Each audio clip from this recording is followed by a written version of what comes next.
Voilà, bonjour à tous et bienvenue. Que Dieu vous bénisse. Gardons la foi. Soyons encore plus vaillants et plus bouillants pour le Seigneur. Donc voilà, donc encore en continuant sur ce qui s'est passé là vendredi dernier, dans les rues de Paris et au Bataclan. Donc voilà, donc ce que je voudrais dire aussi, c'est que depuis fort longtemps, le Seigneur parle à travers sa Bible, à travers la Bible, à travers les prophéties, et puis sur Internet, il y avait beaucoup de prophéties, beaucoup de messages. Alors il y a beaucoup de faux, sur Internet il y a énormément de faux, mais il y a du vrai. Donc c'est pour ça que le Seigneur nous donne le discernement pour savoir ce qui est vrai, et ce qui est vrai, correspondant à la fin des temps, correspondant au Seigneur. Ce que nous voyons, ce que nous entendons doit correspondre à ce qui est écrit dans la Bible.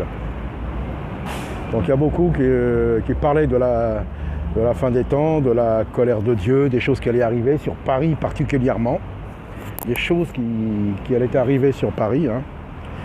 Donc, et nous voyons, depuis quelque temps, il arrive beaucoup de choses, beaucoup de catastrophes en France, enfin dans le monde entier. Là, nous voyons ce qui est arrivé au Bataclan, c'est quand même terrible.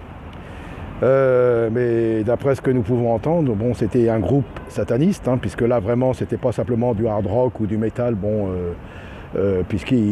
d'après ce que j'ai lu, mais bon, ils vouaient vraiment un culte à Satan. Et quand ces hommes ont commencé à tirer, ils étaient en train de chanter en chœur avec le groupe Embrasse-moi Satan. Si c'est une coïncidence, voilà.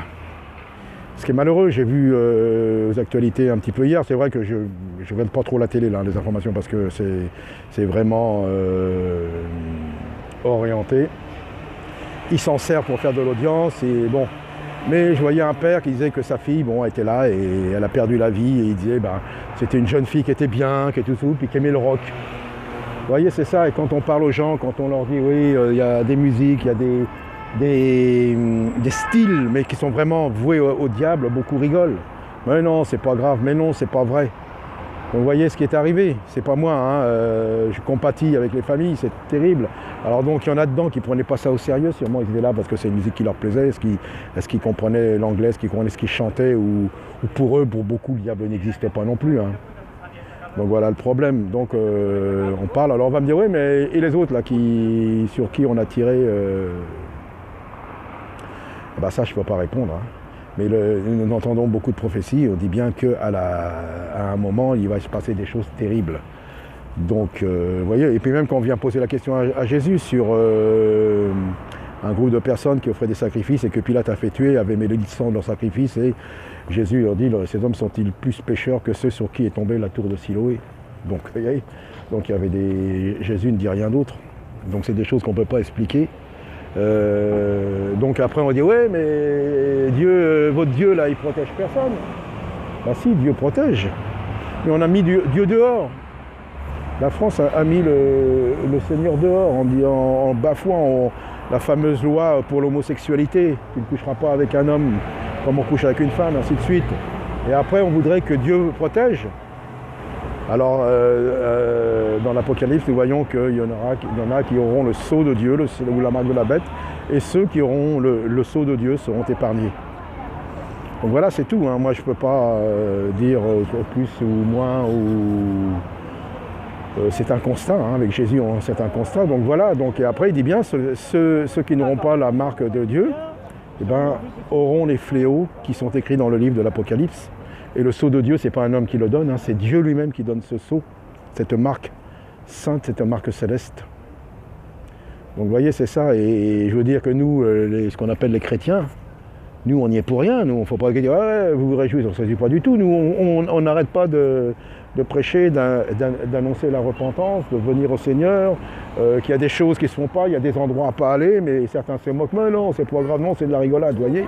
Et nous, qu'est-ce qu'on fait? On prie, on intercède. Et on intercède pour que les âmes soient sauvées. On n'intercède pas pour que les hommes périssent. Nous intercédons pour qu'ils soient sauvés. Et nous continuons. Vous voyez, donc c'est ça, quoi. Nous, on n'y est pour rien, mais c'est un constat. Et combien qu'on disait, oui, sur les choses qui vont arriver sur Paris, sur la France et tout, et elles arrivent, et après, beaucoup s'étonnent, même parmi les chrétiens.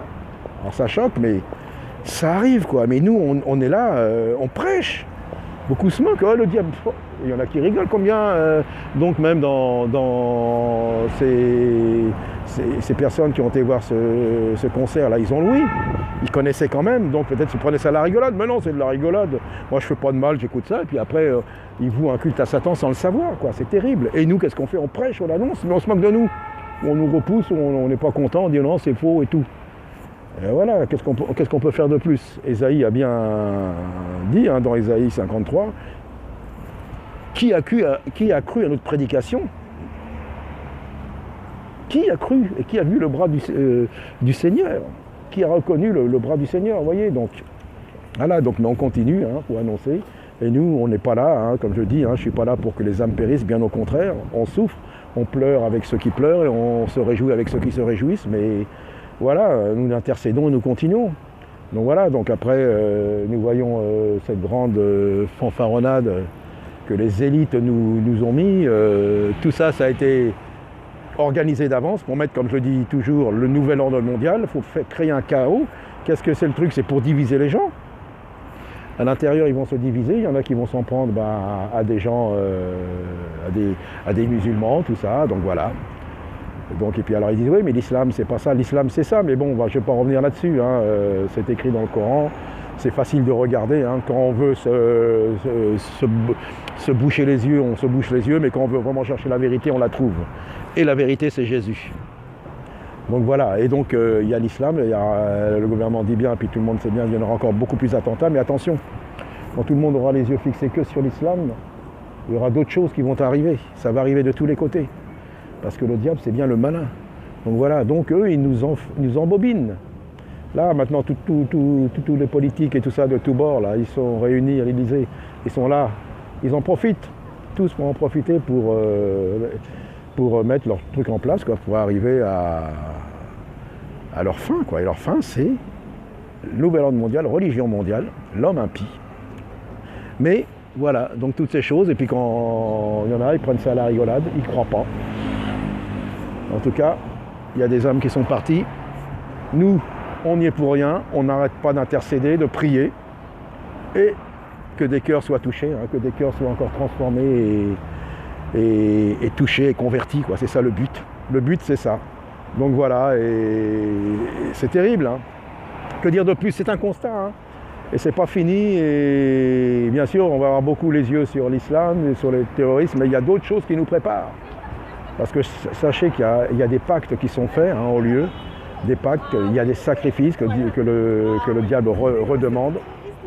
Voilà, donc que peut-on faire? Nous, on prie, on est là pour intercéder et que les âmes soient sauvées. Voilà, mais c'est pas un hasard que de vérifier sur Internet, de chercher, d'avoir le discernement. Il y a plein d'hérésies, plein de bêtises, mais il y a du vrai. Donc voilà, et c'est triste, et c'est pas terminé. Nous sommes qu'au début, et la parole dit bien que ça sera terrible. C'est pas moi qui le dis, c'est Dieu lui-même. Et si les gens veulent être protégés, ils ne pourront être protégés que par Jésus. Parce que les hommes ne pourront pas les protéger. Les soldats, c'est bien beau, les militaires, c'est beau, les policiers et tout. C'est utile pour rassurer les gens comme ça, superficiellement. Mais ce qui compte, c'est d'être protégé par le Seigneur Jésus. Que Dieu vous bénisse, madame, le Seigneur vous aime. Et vous ne pouvez être protégé que par Jésus-Christ. Et que Dieu bénisse la police, et que Dieu bénisse les militaires, et tous ceux qui œuvrent pour la sécurité malgré tout, et qu'eux aussi soient touchés par l'Évangile.